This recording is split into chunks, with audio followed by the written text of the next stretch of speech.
ये पहाड़ी इलाकों में ज़्यादातर होती है, बर्फीले इलाकों में। कश्मीर में भी है, हिमाचल में भी है, उत्तराखंड में भी है। सबसे पहले मेरी तरफ से प्यार भरा आदाब, अस्सलाम वालेकुम। स्वागत है न्यू व्लॉग में। उम्मीद करता हूँ कि आप सब ठीक होंगे। दिन की शुरुआत हो चुकी है, तो सुबह सुबह मैंने अपनी जर्नी शुरू कर दी है। फाइनली मैं इस वक्त जंगल में पहुँच गया हूँ। अब देखता हूँ कि यहाँ पर गुच्छियाँ वगैरह लगी हैं कि नहीं लगी अभी, क्योंकि अभी ठंड बहुत ज़्यादा है। इसके लिए थोड़ा गर्मी होना भी लाजमी है।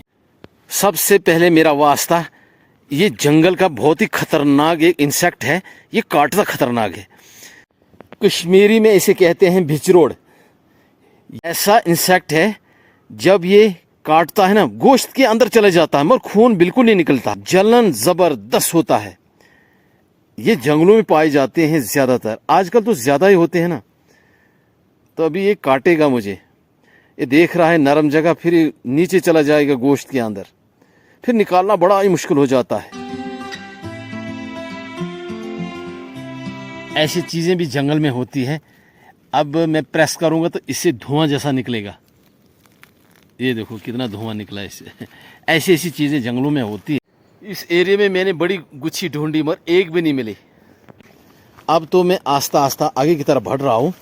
अब देखता हूँ इस एरिया में अगर कहीं गुच्छियाँ वगैरह हो तो ढूंढ लेता हूँ। पिछले साल इस एरिया में बड़ी गुच्छियाँ थी। गांव के बिल्कुल साथ में ही है ये जंगल। असल में ये देवदार के ऊपर से एक ऐसी चीज़ लगती है, टहनियों के साथ, डाल के साथ, इसमें बीज लगता है इसके बीच में। अब ये नीचे गिर गए हैं, बीज भी नीचे गिर गया होगा। इतनी बारिश पड़ी है एक डेढ़ हफ्ते के दरमियान में, फिर भी जंगल जो है खुश्क है। मेरे सामने देखते हैं ना देवदार के पेड़ों के साइज, लंबाई में बहुत ज़्यादा है, बहुत ज़्यादा है और साफ हैं यहाँ। पिछले साल मुझे इस एरिया में बड़ी गुच्छियाँ मिली थी, इस साल एक भी नहीं मिली अभी।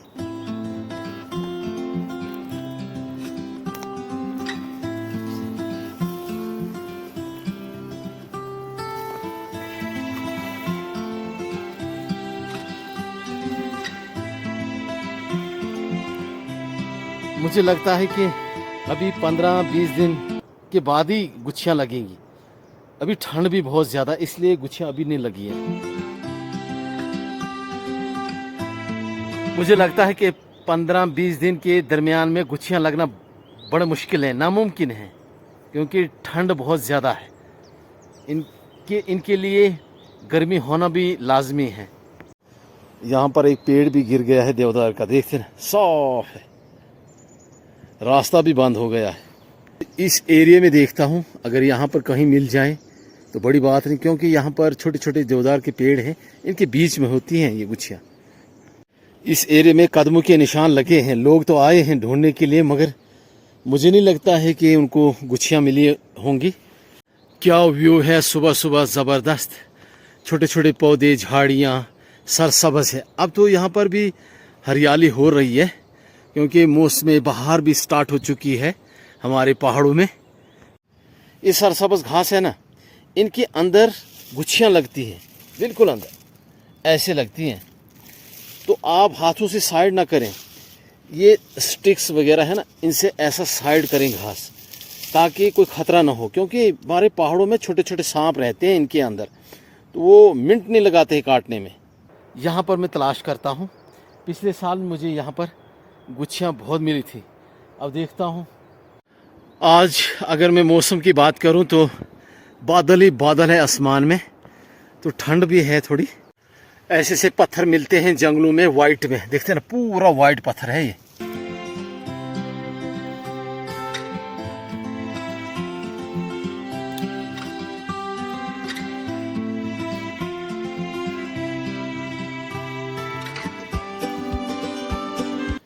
यहाँ पर जंगली फ्रूट है, ये देखते ना, इसे ज़्यादातर लंगूर वगैरह खाते हैं जंगल में।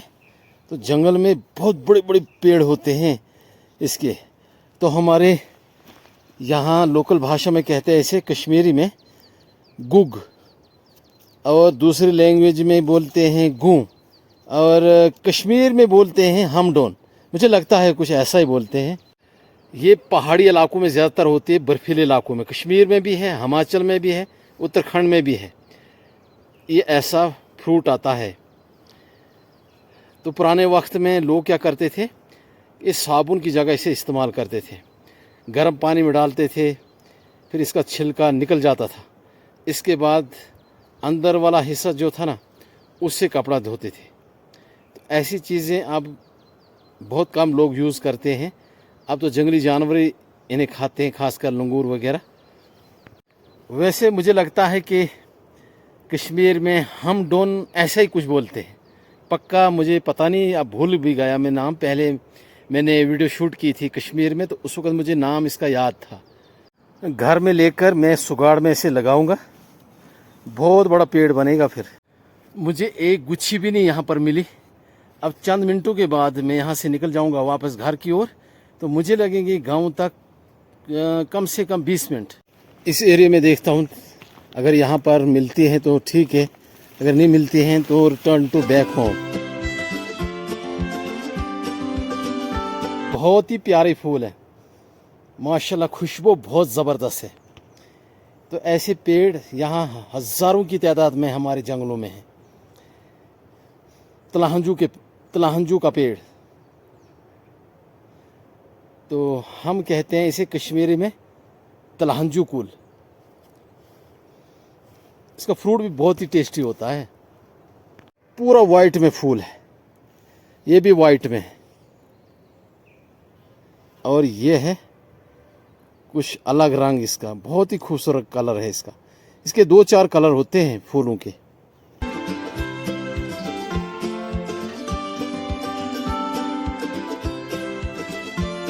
ये तलहंजू के फूल नेचुरल हैं, ये जंगलों में ज़्यादा पाए जाते हैं, तो इनमें फल भी बहुत ज़्यादा लगता है।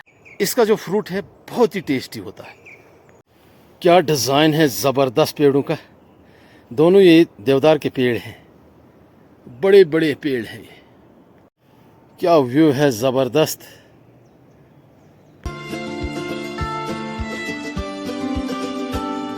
चिड़ियाँ तो पहुंच गई है पहाड़ों में, ज़ोर ज़ोर से चहचहा रही है, और इनकी बहुत बड़ी रौनक है हमारे जंगलों में। मैं निकल चुका हूँ घर की ओर।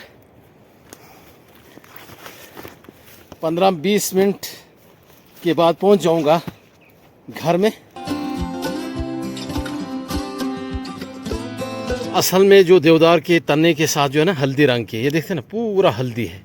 कलर देखिए क्या ज़बरदस्त है। इसकी मेहंदी बनती है, हाथों में लगाने से ये रेड हो जाएंगे पूरे हाथ। ऐसी ऐसी चीज़ें होती है हमारे पहाड़ों में। यहाँ पर भी मेहंदी है।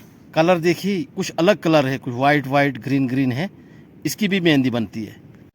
ये पूरा पत्थर है सामने, तो पत्थर के साथ भी ये तैयार हो गई मेहंदी। इसकी मेहंदी बनती है, एक कूट कर हाथों में लगानी पड़ती है। हाथ पूरे रेड हो जाते हैं, रेड, पूरे रेड। ये नेचुरल मेहंदी होती है हमारे पहाड़ों में।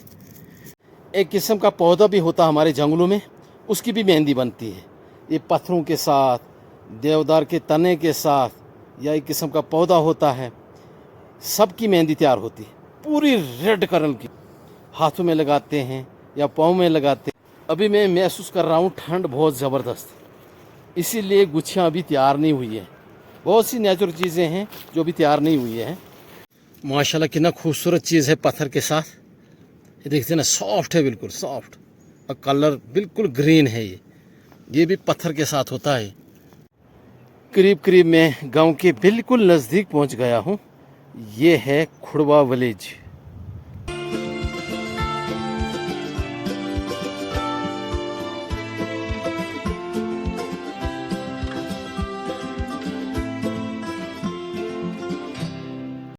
अब वीडियो को करते हैं एंड, लाइक्स कमेंट्स, वीडियो को शेयर करें। मिलते हैं अगले व्लॉग में नए टॉपिक के साथ। तब तक के लिए शुक्रिया।